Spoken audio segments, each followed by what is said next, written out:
Bonjour à tous, est-ce que vous nous entendez? Est-ce que quelqu'un peut mettre un message dans le chat pour nous dire? Parfait, je vous remercie pour vos messages. On va commencer d'ici quelques minutes, le temps de quelques retardataires de nous rejoindre, mais voilà, on ne va pas tarder. Et déjà, je vous remercie pour votre présence à cet événement sur l'actualité IARH.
Bonjour à tous, merci de nouveau de votre présence à cet événement du coup sur l'actualité IARH. Je vais prendre la parole brièvement pour vous présenter l'ordre du jour de cette réunion et puis je laisserai la main du coup pour une introduction par Jérémy Lamery sur sa vision de l'IARH, de l'actualité IARH. Je reprendrai la main pour un débrief de Vivatech sur l'actualité IARH issue du salon. Et puis, j'aurai la chance de vous présenter la roadmap du groupe de travail RH du Hub Francia, avec Charlotte qui est ici présente. Ce groupe de travail que nous lançons sur les sujets IARH avec une belle roadmap pour 2025. Et je te donne la parole, Jérémy. Merci à toi.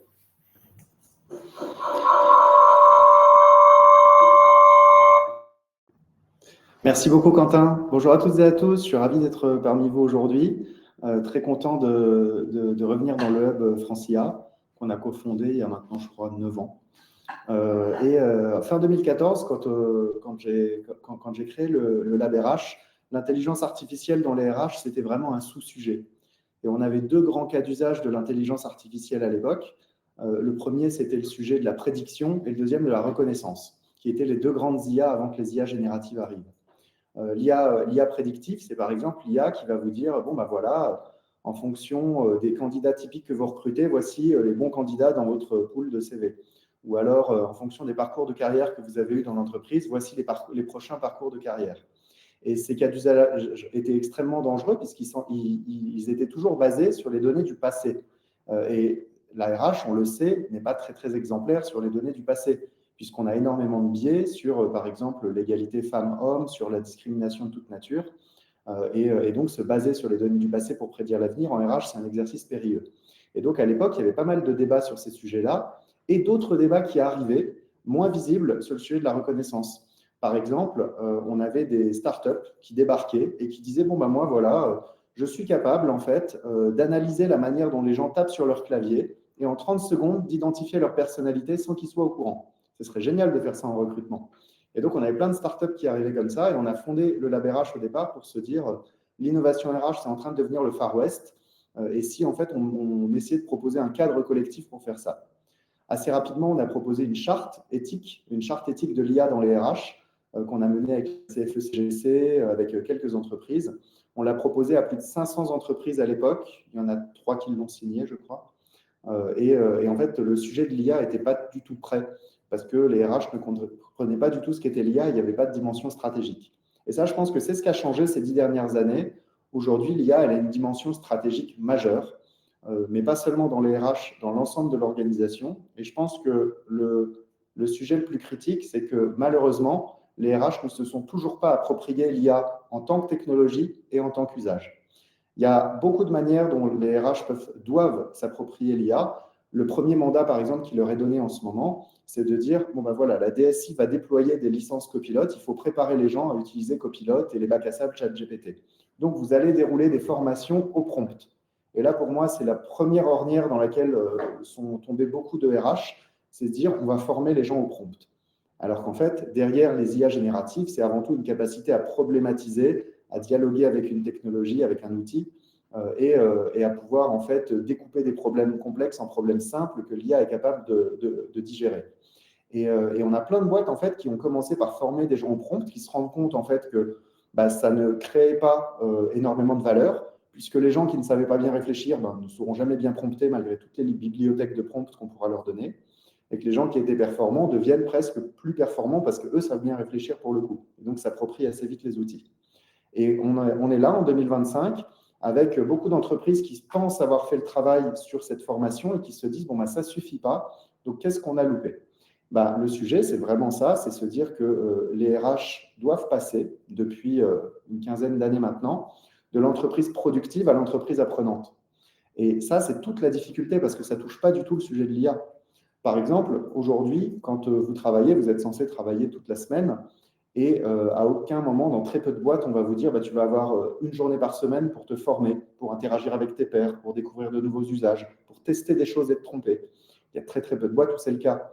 Et aujourd'hui, vous demandez dans des entreprises, oui, j'aimerais sortir les gens une demi-journée par semaine pour leur permettre d'apprendre à mieux réfléchir, à mieux travailler. Les gens vous diront on n'a pas le temps. Et c'est très paradoxal parce que la principale promesse qui est faite autour de l'IA par des acteurs comme Microsoft, c'est gagner du temps, libérer du temps. Donc moi, régulièrement, je pose cette question, très bien, mais qu'est-ce qu'on va faire du temps qu'on libère si on en libère vraiment ? Qui orchestre ce temps en fait ? Au-delà du sujet de la transformation des métiers pour identifier les activités obsolètes et les activités émergentes, qui identifie dans quoi on va vraiment investir le temps gagné par l'intelligence artificielle ? Donc ça, pour moi, c'est le gros chantier stratégique de la fonction RH. En vrai, c'est vraiment être au service du business. Mais être au service du business, ça ne veut pas simplement produire plus. Ça veut dire s'assurer que les personnes soient toujours pertinentes pour les enjeux de demain. Et la pertinence pour les enjeux de demain, ce n'est pas seulement avec des formations Ségos. C'est aussi sur apprendre à mieux réfléchir, apprendre à mieux collaborer, apprendre à être plus créatif, à faire preuve de plus d'esprit critique, mieux communiquer. Et toutes ces choses-là, on le sait, ce n'est pas des choses qui se développent en salle de classe. Donc, il y a un énorme enjeu de la fonction RH à devenir une vraie fonction du change management et, en quelque sorte, une vraie école du 21e siècle. Tout ça, ça implique tout un tas de sujets pour la fonction RH. Premièrement, c'est oui, être le business partner du déploiement des IA dans les métiers, donc avec les ChatGPT internes, avec les copilotes, et demain, avec l'étude d'impact sur la manière dont certaines IA vont venir dans les workflows, dans les processus métiers, un peu partout. Et puis après, il va y avoir tout l'enjeu d'organiser cette transformation. Et la RH ne pourra pas faire ça si elle ne se transforme pas elle-même. Et ça, c'est un peu le deuxième volet pour moi. C'est un volet dans lequel la fonction RH, en fait, elle doit d'abord être au service d'elle-même. Donc, avant de rendre l'entreprise apprenante, la RH doit devenir apprenante. Or, la fonction RH est une des fonctions qui, même si c'est celle qui a le plus de clubs, c'est une des fonctions qui se forme le moins. C'est une des fonctions qui se forme le moins, c'est une des fonctions qui formalise le moins ses processus. Et l'intelligence artificielle vit mal dans un monde où il n'y a pas de formalisme. Parce que du coup, l'intelligence artificielle invente ses règles, elle va déduire tout un tas de règles, mais si on ne les a pas formalisées, on ne peut pas s'assurer que ces règles sont des bonnes pratiques, ou alors a posteriori. L'exemple, Amazon, qui met une IA entraînée sur les données du passé pour recruter, pour filtrer les CV, et qui se rend compte au bout de 2 ans que l'IA a discriminé majoritairement les femmes. Et donc, ce genre d'exemple, en fait, c'est les exemples auxquels on s'expose en RH si les RH ne prennent pas le temps de repenser les bonnes pratiques. Ça va être la première chose. Ça veut dire quoi, recruter en 2025? Est-ce que le CV est un bon support? Est-ce qu'à partir du CV, on a vraiment les informations qui nous permettent de préqualifier des candidats massivement par l'IA? Première chose. Si oui, avec quelles règles, en fait? On sait que le diplôme n'est plus la clé, c'est plutôt le sujet du potentiel. Comment on identifie du potentiel dans un CV? Si j'ai 100 CV, comment je m'assure que les 5 que je reçois en entretien, c'est ceux qui ont le plus de potentiel et qui vont potentiellement être les plus intéressants pour l'entreprise? Donc, il y a tout un tas de sujets qui ne sont pas réglés parce qu'en fait, l'état de l'art aujourd'hui sur le sujet est assez pauvre et beaucoup de RH qui prennent le sujet de l'IA et qui avancent dessus se rendent compte en fait que pour pouvoir mettre l'IA, il faut tout un tas, ce qu'on appelle des enablers. Autrement dit, tout un tas de prérequis qui ne sont pas du tout présents dans la fonction RH. Le premier, c'est les bonnes pratiques. Le deuxième, ça va être un peu le langage qu'on utilise. Donc, beaucoup d'entreprises veulent mieux prévoir la suite, c'est-à-dire l'évolution des postes, l'évolution des activités, les ressources dont on aura besoin demain. Et ça, pour pouvoir le faire, en fait, il faut parler le même langage dans le recrutement, la formation, la mobilité interne, le langage des compétences. Aujourd'hui, il y a très peu d'entreprises, en France, elles se comptent sur les doigts de la main, qui utilisent le même référentiel de compétences dans tous les métiers de la fonction RH. C'est un énorme enjeu parce que ça veut dire en fait que, on n'est pas capable de communiquer sur des vrais parcours en disant, ben voilà, je vais recruter tel type de compétences, je devrais former tel type de compétences et la mobilité jouera sur tel type de compétences. C'est des silos qui se parlent très mal, qui ont du mal à communiquer. Et deuxièmement, on ne peut pas avancer vers une économie des compétences qu'on est capable de formaliser. Ça veut dire quoi? Ça veut dire en fait que la fonction RH, elle est en train d'évoluer pour devenir une fonction du sourcing de la compétence. Le boulot de la fonction RH, c'est s'assurer que l'entreprise dispose des bonnes compétences, au bon coût, au bon moment, au bon endroit, aujourd'hui comme demain. Et donc, la fonction RH, elle doit dire, ben voilà, j'ai besoin de telles compétences. Par le recrutement, ça va me coûter tant et prendre tant de temps. Par la formation, ça va me coûter tant et prendre tant de temps, et ainsi de suite. Et faire des vrais arbitrages. À ce compte-là, la fonction RH ne sera plus vue seulement comme un centre de coût, mais comme une vraie fonction stratégique qui pourra mieux anticiper en disant là, on va avoir un vrai problème de profil qu'on ne trouve pas sur le marché. On va devoir investir en formation sur tant d'années pour pouvoir développer ces compétences et les préparer. Et donc, une fonction beaucoup plus dans l'anticipation stratégique. Pour pouvoir faire ça, l'intelligence artificielle peut être une aide. Mais encore une fois, à condition qu'on ait mis les bonnes pratiques et les référentiels qui vont bien. Donc, que ce soit sur les compétences, mais aussi sur tout un tas d'autres sujets. La transparence, par exemple, des rémunérations qui arrivent à partir de la rentrée, elle va faire mal à beaucoup d'entreprises parce qu'elle va imposer en fait une structuration qui, aujourd'hui, n'est pas forcément en place ou alors qui correspond à une structuration assez historique, basée sur les diplômes plus que sur les compétences. Toute cette transition, en fait, je pense qu'elle va permettre à la fonction RH d'accélérer. Le vrai sujet, et c'est le dernier sujet pour moi, c'est les compétences dont on a besoin dans la fonction RH pour le faire. Aujourd'hui, on a besoin de profils qui sont beaucoup plus câblés avec des méthodes ingénieurs, gestion de projet, même data, analyse de données, compréhension de la donnée. Et la fonction RH est une fonction qui n'est pas très forte historiquement en gestion de projet, en gestion de données et de manière générale en ingénierie. Et donc, on va avoir besoin de renforcer la fonction RH de tous ces profils-là. Et plus que jamais, si demain on veut conserver l'humain au centre, on va avoir besoin que la fonction RH devienne une fonction de la data et de l'IA. Et beaucoup de gens pensent que la data et l'IA vont déshumaniser la fonction RH. Je pense qu'aujourd'hui, la fonction RH est une fonction mal aimée, qui souffre en souffrance, sous-staffée et sous-organisée, parce qu'elle n'a pas pris le temps de penser les conditions de son déploiement à l'échelle. Et je vais m'arrêter là. Merci beaucoup. Merci Jérémy. Je vais reprendre la main pour vous faire un débrief du salon Vivatech. Déjà, je te remercie pour tous ces éléments que tu as partagés et qui font vraiment écho à des choses que j'ai remarquées à Vivatech. Donc, c'est très intéressant. Donc, voici le support. Du coup, en 2 mots, moi, je suis directeur chez MC2I. Ça fait une quinzaine d'années que je travaille sur des sujets de data et puis plus récemment sur des sujets IA, principalement dans la fonction RH. Et du coup, je suis allé vous faire une petite visite au salon Vivatech avec un débrief de ce que j'ai pu voir sur le salon. Pour rappel, le salon Vivatech, c'est le plus grand salon européen dédié à la technologie et à l'innovation, avec plus de 4000 exposants, plus de 400 conférenciers, qui rassemblent des startups qui sont venus présenter leurs produits, des grandes entreprises qui sont venues parler de leurs projets, de leur stratégie, de leur positionnement, des investisseurs, des leaders mondiaux qui sont venus parler dans le cadre de conférences. Et les thématiques qui sont abordées sont variées. Il y a de l'IA, de la cybersécurité, et puis de la RH. Moi, je me suis focalisé sur les sujets IA, RH. Donc j'ai sélectionné une centaine de startups sur ces sujets IA-RH. J'ai sélectionné une dizaine de conférences que je suis allé voir sur ces sujets RH et futur du travail. Et je suis allé un peu prendre la température sur le salon, sur ces thématiques du coup, de futur du travail, d'attraction des talents, de recrutement et de marque employeur, de diversité et d'inclusion, puisque c'est un sujet qui a été mis en valeur pendant ce salon. On voit outre-Atlantique que c'est un sujet sur lequel il y a beaucoup de remises en question. Ce n'est pas le cas côté européen et c'est un levier important d'attraction et de fidélisation dont je vais vous parler. Et puis, il y a un sujet de Tech for Good lié à la RH avec l'IA éthique, le bien-être au travail, puis la RSE au sens large. Les trois constats moi, que je tire de ce salon et qui m'ont marqué, c'est l'engouement fort autour de tous les intervenants autour de l'IA. Vous allez me dire, c'est normal quand Microsoft ou Amazon ou LinkedIn vient parler à Vivatech, bien sûr qu'ils vont avoir une vision positive de l'IA. Oui, mais il y a aussi d'autres acteurs dont on pouvait attendre une vision beaucoup plus neutre ou un peu en retrait. Et tous ces acteurs en fait sont alignés autour du fait que l'IA c'est principalement quelque chose de positif. Je pense notamment à France Travail.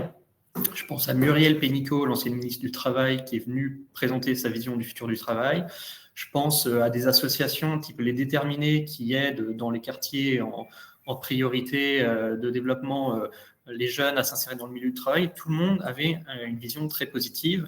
On entend beaucoup moins les messages des mois précédents ou des années précédentes qui étaient un peu anxiogènes.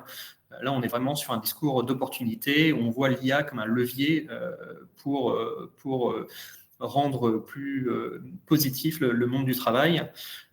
Avec bien sûr des impacts qui sont forts, mais le consensus, c'est oui, les impacts sont forts, il va falloir s'adapter, mais on va y arriver et tout ça sera très positif. Donc ça, c'est le premier constat, où dans le brouhaha général finalement de la communication autour de l'IA, on est vraiment sur quelque chose maintenant de très positif et on entend beaucoup moins de freins et de discours anxiogènes. Le deuxième point, c'est que, je ne vais rien vous apprendre là-dessus, c'est une révolution extrêmement rapide, mais le point qui est important de noter et qui n'est pas toujours clair chez tout le monde, c'est qu'on est au démarrage finalement de l'IA. On a l'impression parfois, quand on regarde le sujet de loin, que ça allait tellement rapidement, qu'il y a eu tellement de sujets que on va bientôt finir par atterrir, c'est bon, ça va s'arrêter. Pas du tout. Le consensus avec les différentes personnes avec lesquelles j'ai discuté, c'est quand est-ce que ça va se calmer un peu, quand est-ce qu'on va pouvoir prendre le train en marche, parce que là, il n'y a pas un mois sans qu'il y ait un nouveau sujet. Et effectivement, je vais vous montrer un peu le futur de l'IA. On n'en est qu'au début.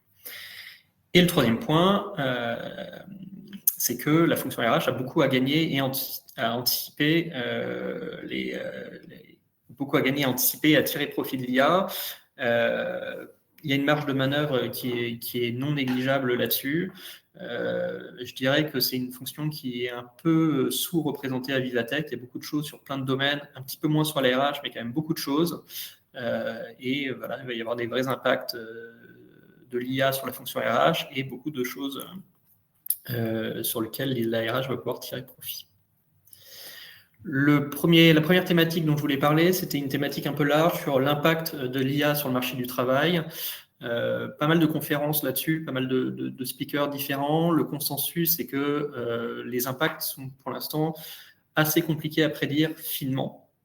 En revanche, on voit des choses déjà très, très concrètes, notamment sur les offres d'emploi pour le marché des développeurs. C'est une des populations les plus impactées actuellement. Mais il y a des impacts qui sont très précis là-dessus, très mesurables. Et puis, il y a des études qui vont nous montrer un impact fort. Ça, c'est des chiffres que vous connaissez peut-être déjà, mais qui est important quand même de rappeler et qui ont été rappelés régulièrement à Vivatech. Par exemple, Muriel Pénicaud, l'ancienne ministre du Travail, citait cette étude FMI qui dit que 60% des emplois des pays développés vont être fortement impactés par l'IA. C'est un peu moins dans les pays en cours de développement, mais chez nous, 60% des emplois vont être fortement impactés. On avait la chief économiste de LinkedIn qui nous disait que parmi les compétences les plus utilisées actuellement, eh bien, 70% de ces compétences vont être remplacées. C'est-à-dire que 70% des compétences actuelles, les compétences futures vont être différentes. L'OCDE nous dit qu'une compétence a une durée de vie de 2 ans, alors qu'avant, elle avait une durée de vie de 30 ans. C'est même un petit peu moins maintenant et encore moins pour les compétences tech. Ça, l'impact direct, c'est que dans le passé, un employé, il passait sa jeunesse à se former, puis il travaillait en se disant que ses compétences allaient avoir une durée de vie de sa carrière globalement. Maintenant, c'est plus du tout le cas. Maintenant, les salariés vont devoir travailler et se former en continu. Donc tout ça, ça a des impacts côté salariés qui vont devoir trouver leur place de demain et une nécessité d'adaptation également côté RH. Jérémy Lamery, en introduction, nous parlait du CV. J'ai un autre Jérémy qui me parlait de ça, c'est Jérémy Cléda, le CEO de Welcome to the Jungle. Pour lui, c'est clair, le CV, ça ne va plus être l'outil clé de demain, parce que les compétences évoluent tellement qu'on ne va pas trouver les compétences actuelles dans les CV de candidats qui nous arrivent, puisque c'est des compétences émergentes qui sont en cours de développement et qu'on ne va pas trouver dans les CV et qu'il va falloir privilégier des compétences plutôt de curiosité, de motivation, plutôt que de regarder dans le CV. Et il va plus loin d'ailleurs en nous disant que même actuellement, ou même précédemment, le CV a toujours été une pièce maîtresse du recrutement, mais qui se base, en fait, il y a un biais, c'est qu'on se dit que les performances futures du candidat vont pouvoir être déduites des performances passées, et on sait que ce n'est pas toujours le cas. Moi, en tant que directeur, je fais des entretiens de recrutement, à peu près une trentaine par an, et ça m'arrive de me baser sur le CV et de me rendre compte, une fois la personne arrivée, que oui, il avait des expériences, ce candidat avait des expériences très brillantes dans le passé, mais pour des raisons de motivation, pour des raisons de parcours de vie, ces performances actuelles n'ont plus rien à voir avec ce qui était dans le CV. Donc voilà, on va avoir un impact fort, du coup, à la fois sur les salariés et puis sur la fonction RH.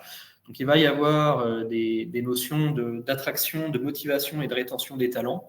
C'est toujours le cas, c'est déjà le cas, mais ça va être encore plus le cas. Et on pourrait se dire, en fait, on entendait parfois des discours pessimistes en disant l'IA va détruire des emplois. On pourrait se dire, si c'est le cas, du coup, il y aura moins de candidats, il y aura plus de concurrence entre les candidats. Et du coup, le rapport de force va plus être en faveur de l'employeur. Ce n'est pas du tout le cas. Alors certes, les salariés vont devoir s'adapter. Voilà, je citais l'étude qui montre l'obsolescence d'une compétence qui dure maintenant que 2 ans. Les salariés vont devoir s'habituer à se former en travaillant.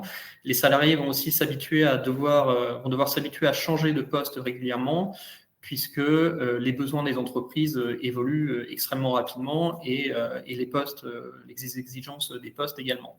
Une étude de Manpower Group, Ricardo Barberis nous disait pendant une de ses conférences qu'actuellement, un employé a 2 fois plus d'emplois dans son CV pendant sa carrière qu'il y a 10 ans, et c'est des choses qui ont tendance à évoluer encore plus. Du coup, oui, les salariés vont devoir s'adapter, mais il y a 2 impacts,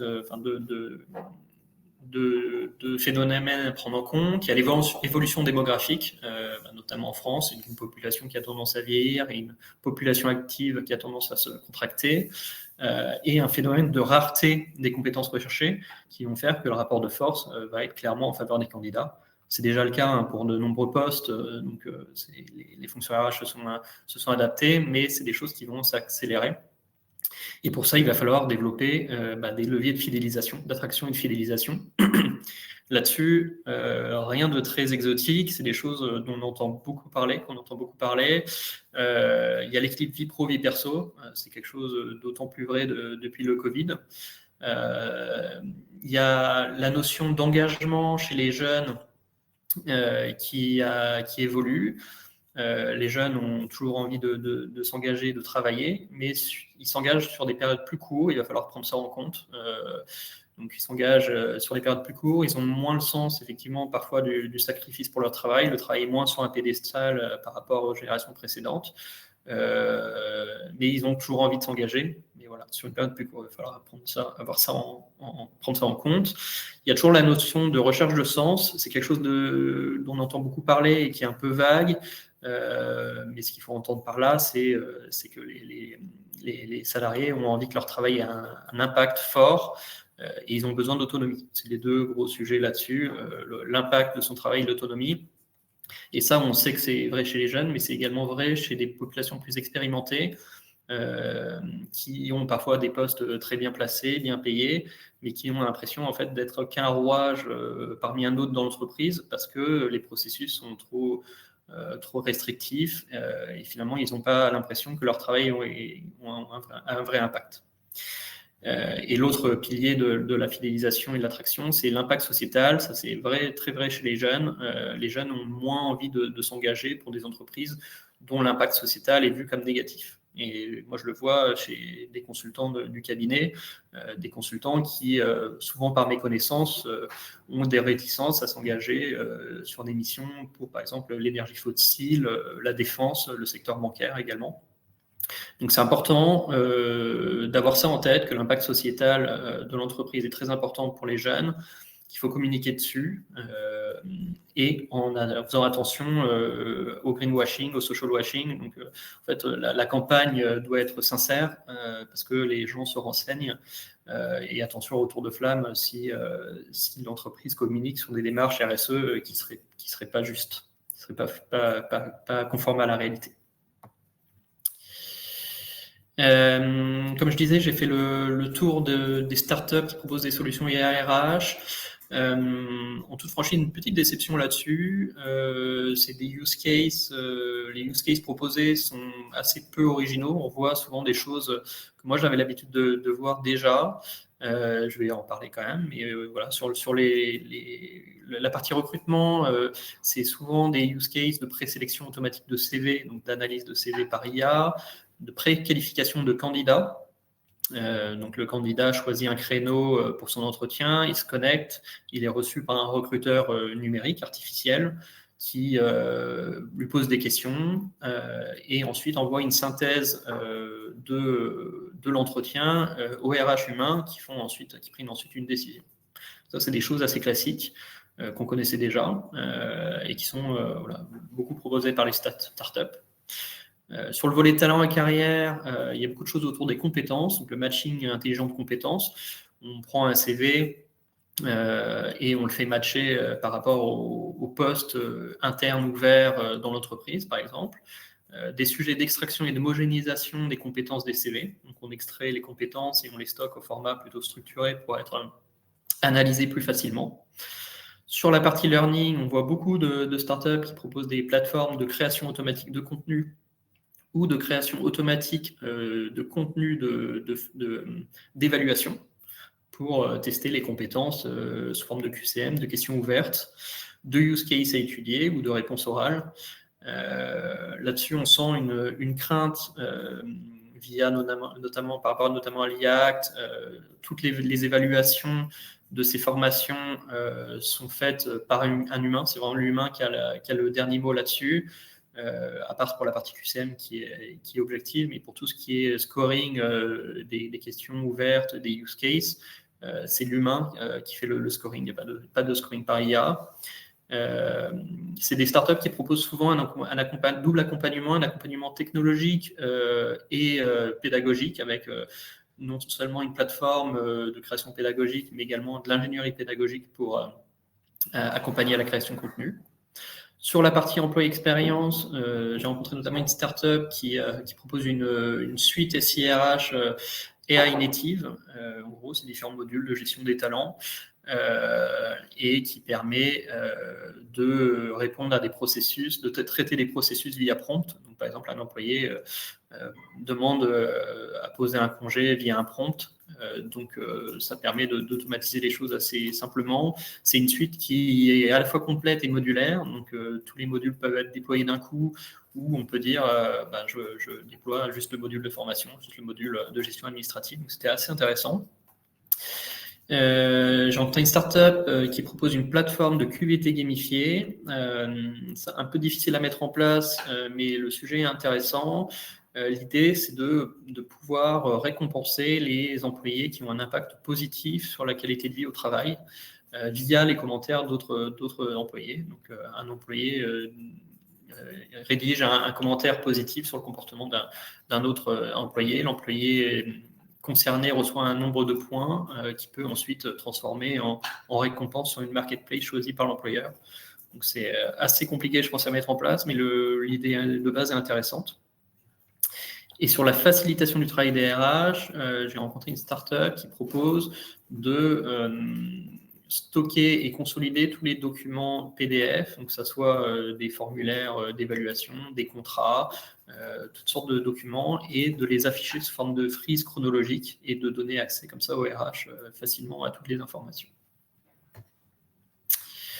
Donc voilà pour les use cases IARH qui ont été mis en valeur pendant le salon. En parlant de use case IARH, les enjeux que j'ai détectés pour l'ARH sur l'utilisation de l'IA, donc de différents use cases, sont très variés du coup, mais il y a un consensus pendant les conférences sur le fait qu'il y a un sujet de gouvernance qui est important. La gouvernance au moment de l'initialisation de la démarche, qui doit lancer la démarche? Est-ce que c'est plutôt le métier RH? Est-ce que c'est plutôt l'IT tech? J'avais notamment une conférence de la DRH Group de LVMH qui est intéressante sur le sujet.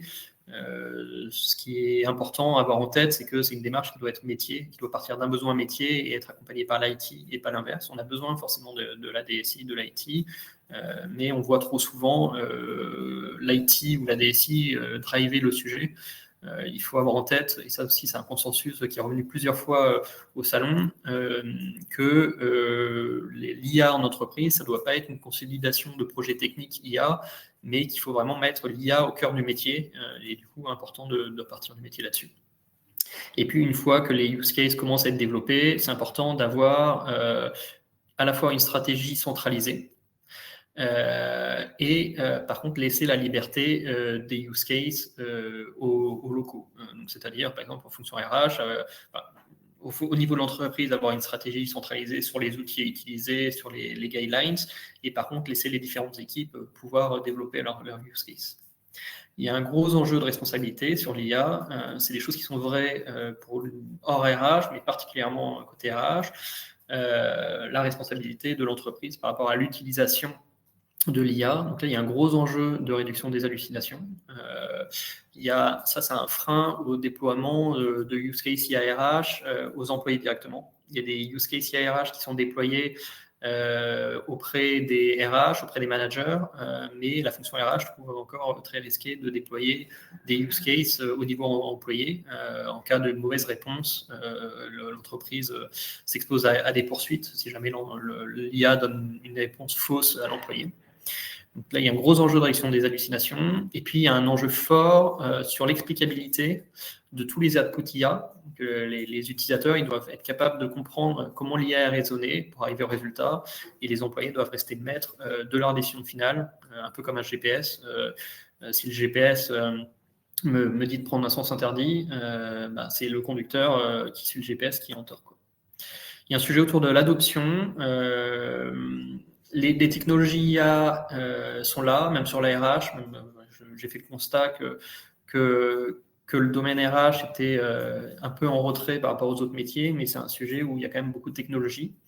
La technologie avance rapidement, et puis finalement, le principal frein au déploiement de l'IA, c'est l'adoption. Donc, il y a un gros sujet d'adoption avec des gros écarts entre les jeunes, plutôt les jeunes diplômés qui, eux, sont quasiment AI native, qui ont l'habitude d'utiliser GPT ou d'autres cas d'usage IA, et les seniors et les populations expérimentées qui, eux, ont un peu plus de réticence. Chez les jeunes, le gros sujet d'adoption, ça va être de les inciter à utiliser les outils mis en place par l'entreprise plutôt que d'utiliser ChatGPT. Moi, c'est ce que je vois chez des clients, que certains employés continuent d'utiliser ChatGPT alors qu'une solution a été déployée au niveau de l'entreprise. Et le quatrième gros enjeu, c'est autour de l'évolution du management. Là-dessus, il va y avoir un enjeu d'encourager l'usage de l'IA, mais tout le temps en responsabilisant les utilisateurs. Et il y a un enjeu aussi sur les objectifs des employés, puisque si on ne prend pas en compte l'IA, on s'expose au fait que l'employé, en fait, tout simplement, il se sert de l'IA pour être plus productif, mais que le gain de productivité, il retombe dans la poche de l'employé, qu'il ait plus de temps libre et qui finalement ne favorise pas, ne rende pas service à l'entreprise. Donc il y a vraiment prendre ça en compte dans les objectifs des employés. Et puis, un peu en conclusion, je voulais ouvrir sur un sujet plutôt prospectif, donc sur la suite, mais la suite va arriver très rapidement. Je vous disais qu'on était au début de la révolution de l'IA.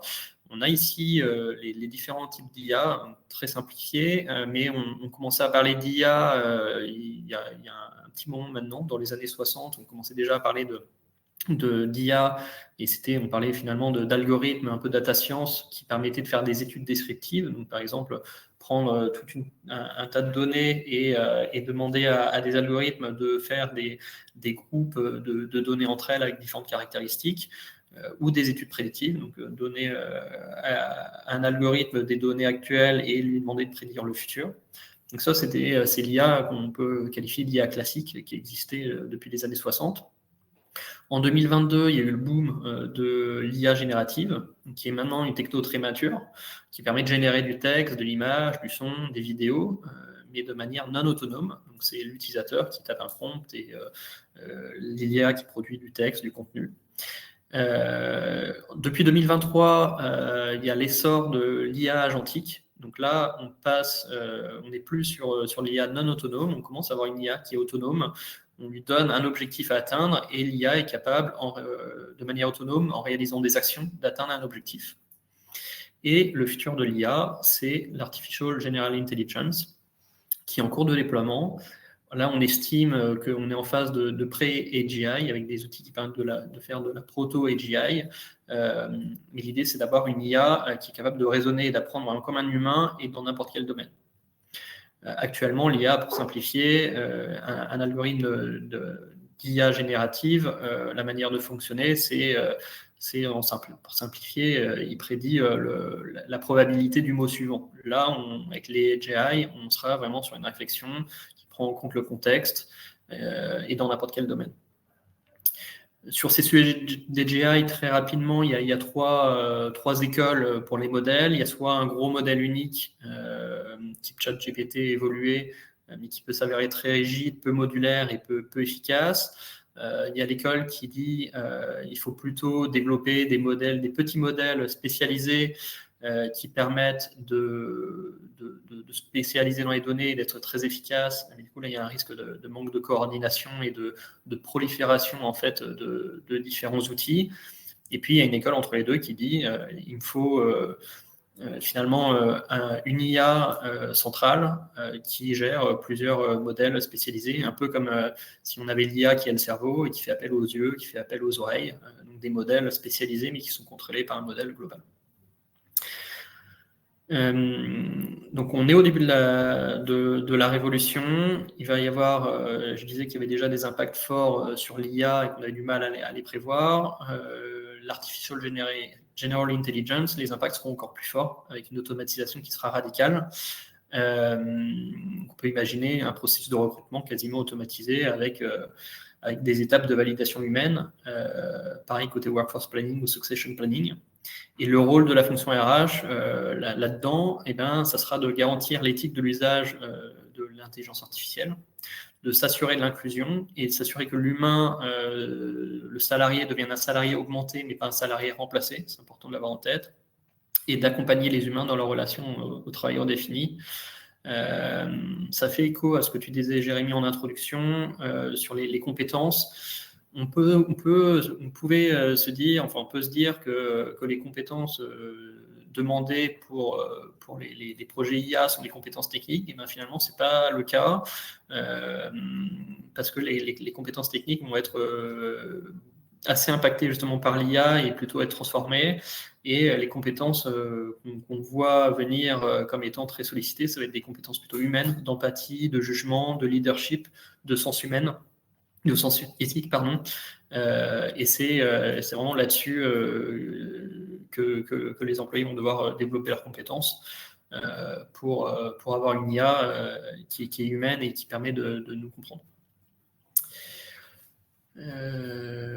Voilà. Et ben, du coup, en rapide conclusion par rapport à ça, du coup, ce que je disais, c'est que l'IA, du coup, une évolution très rapide, et on en est qu'au début, avec des impacts qui sont pour l'instant pas très facilement quantifiables, mais on sait qu'il y en aura sur tous les métiers et sur la fonction RH. On commence à avoir une idée quand même de ces impacts, mais pas de manière très précise. Il faut finir sur une touche très positive, c'est que le consensus, c'est que oui, ça va être compliqué de s'adapter, mais c'est une révolution qui va être positive, qui va rendre le travail plus agréable et qui va avoir un impact positif pour l'entreprise. Voilà pour mon débrief de Vivatech. Donc, je vois qu'il y a quelques questions.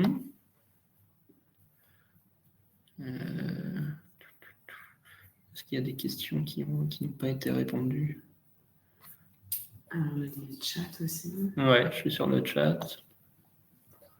Chat, j'ai géré à peu près tout. Ok. Jérémy me dit qu'il a répondu aux questions par chat. Du coup, on peut enchaîner sur le... On va noter vos questions et puis on pourra y répondre plus tard. Il y a juste Nora qui a une question, je ne sais pas si... Et au fait de savoir bien prompter, mais quid de savoir évaluer la qualité des... On en a parlé tout à l'heure, Ok. ça a été répondu plus haut. Ok, Jérémy me dit que ça a été répondu plus haut. Je vois l'heure qui tourne. Le sujet suivant, du coup, c'est le groupe de travail du Hub Francia que j'ai la chance de piloter. Donc, le Hub Francia, c'est quoi? C'est une association qui a pour vocation de regrouper différents acteurs autour de l'IA, donc faire vivre l'écosystème IA de manière neutre, sans favoriser un acteur plutôt qu'un autre. Ce hub est organisé en groupe de travail sur des thématiques, donc il y a plusieurs thématiques sur l'éthique, la conformité, et un groupe de travail RH que j'ai la chance de piloter depuis le début d'année. On va réaliser une roadmap sur l'année avec le partenariat du Lab RH, et je suis accompagné du coup de Charlotte, avec laquelle je vais présenter cette roadmap. Donc la première étape, ça va être, le premier livrable, ça va être la production d'un livre blanc sur l'IA, avec un panorama général de l'IA pour les RH, une présentation de use case qu'on voit régulièrement sur des thématiques IA RH. Et puis, il y aura un format de restitution un peu enquête pour à la fois enquête et à la fois expertise, qui est issu de nos échanges avec des DRH et puis issu de notre expertise terrain sur quels sont les use cases finalement qui fonctionnent bien et quels sont les leviers, les facteurs de succès qui ont fait que ces use cases se déploient bien. Et à l'inverse, quels sont les freins qui restent à lever? Est-ce que certains use cases sont plus compliqués pour des raisons culturelles, pour des raisons techniques, pour des raisons réglementaires, pour éviter les écueils dans le lancement de projets IARH? Il y aura forcément, on va parler d'éthique, on va parler de responsabilité sociale. Et l'idée est d'arriver à des recommandations pratiques sur ces sujets. Puis je vais laisser la main à Charlotte pour présenter le trophée. Merci Quentin. Alors, concernant le trophée, effectivement, l'année dernière, ça a été la première fois qu'on le lançait. L'idée, c'est vraiment de valoriser toutes les initiatives qui ont été développées en interne entre les RH et la DSI ou des prestataires externes. Mais également, on a eu la chance d'avoir aussi beaucoup de candidatures sur des fournisseurs de solutions.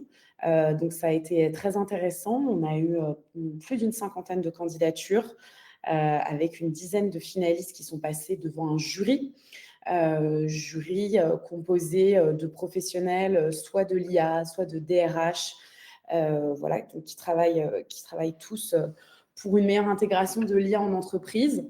Et l'idée, vraiment, c'est de pouvoir mettre en avant les entreprises qui décident d'implémenter l'IA, quelle qu'elle soit. On n'a pas, l'an dernier, les finalistes n'étaient pas nécessairement des personnes qui développaient de l'IA générative.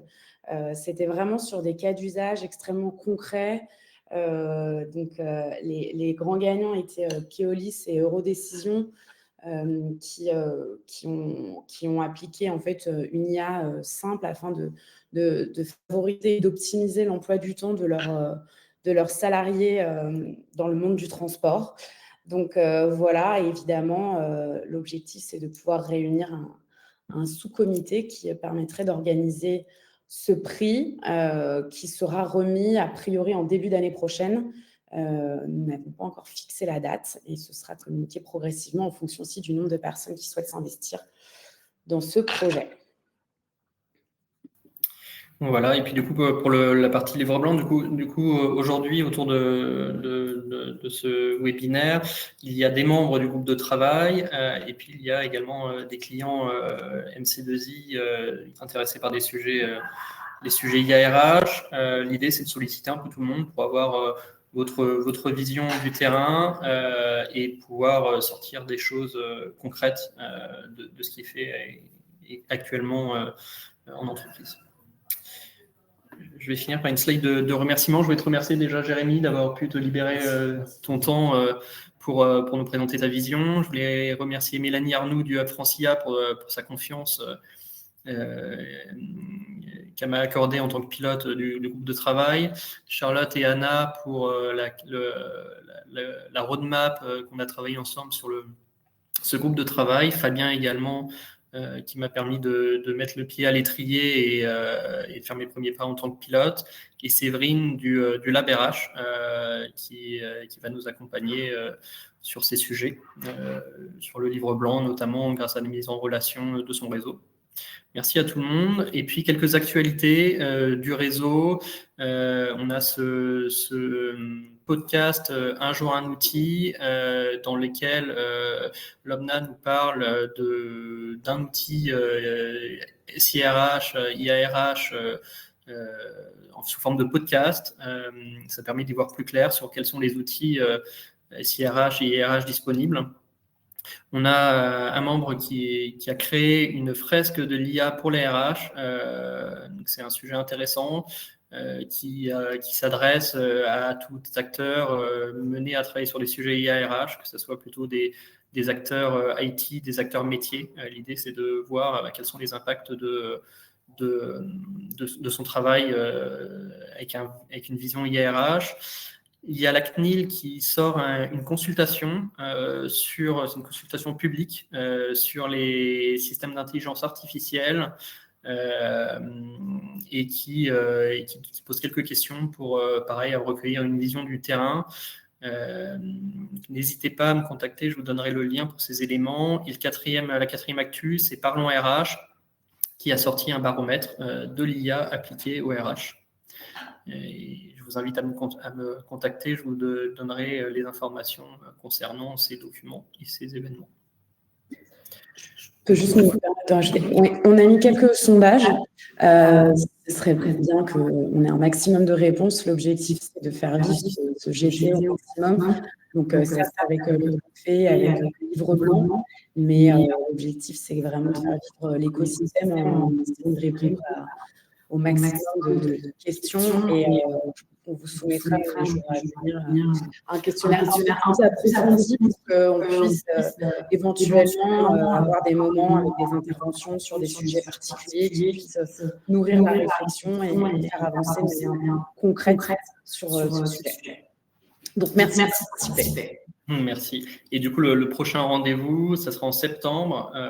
L'idée sera de faire un premier jalon sur la production du livre blanc et un webinaire un peu sous une forme à définir. Ça peut être soit une synthèse des startups présentes sur les RH, ça peut être un focus sur l'IA pour le recrutement, l'IA pour la gestion des talents. Donc, l'idée, c'est de recueillir effectivement vos avis pour voir quels seraient les sujets qui vous intéresseraient. Je vois une question, Daphné, la consultation publique de la CNIL est fermée. Normalement, il reste 3, c'est jusqu'au 29 juillet. Ah bon, la consultation CNIL est terminée. L'information que j'ai, c'est qu'elle est ouverte jusqu'au 29 juillet. Je vais me renseigner. Très bien, écoutez, je vous remercie pour votre participation et je vous souhaite une très bonne journée. Merci à tous.